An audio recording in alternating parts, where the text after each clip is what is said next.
మెక్సికోలోని hope IVF సెంటర్లో వైద్య నిపుణుల సమక్షంలో ఓ 40 ఏళ్ల మహిళ మగబిడ్డకు జన్మనిచ్చింది.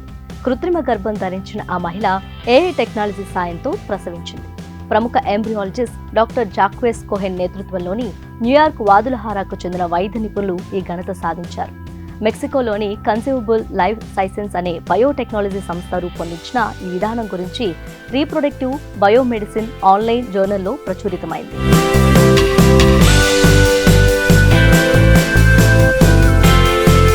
సహజంగా సంతాన భాగ్యం పొందలేని దంపతులకు 1990లో ఇంట్రాసైటోప్లాస్మిక్ స్పెర్మ్ ఇంజెక్షన్ విధానం వరంలా అందుబాటులోకి వచ్చింది. నాటి నుంచి ప్రపంచవ్యాప్తంగా కొన్ని కోట్ల మంది ఆ విధానం ద్వారా పిల్లలను పొందారు. మహిళ అండంలోకి మాన్యువల్గా వీర్యకణాన్ని ఇంజెక్షన్ ద్వారా పంపే ప్రక్రియ ఇది.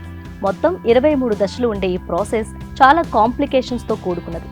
ఏ దశలో ఏ చిన్న తప్పిదం జరిగినా ప్రయత్నం మొత్తం వృధా అయిపోతుంది.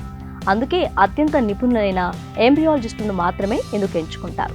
ఆ 23 దశలను మానవ ప్రమేయం లేకుండానే కృత్రిమ మేధా సాయంతో డిజిటల్ కంట్రోల్ ద్వారా రోబోటిక్స్తోని నిర్వహించే విధానాన్ని కన్సీవబుల్ లైఫ్ సైన్సెస్ నిపుణులు అభివృద్ధి చేశారు.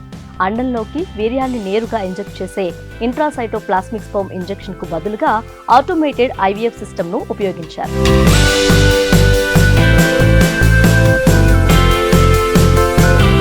ఇందులో భాగంగా నాణ్యమైన శుక్రకణాన్ని ఏఐ సాయంతో ఎంపిక చేస్తారు.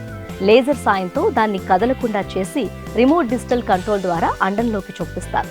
మొత్తం 23 దశలను మనుషుల కన్నా ఖచ్చితంగా యంత్రాల ద్వారా ఏఐ నిర్వహించింది. మెక్సికోకు చెందిన 40 ఏళ్ల మహిళ దాత అండాలతో ఈ విధానంలో గర్భం దాల్చి 12 మగబిడ్డకు జన్మనిచ్చింది.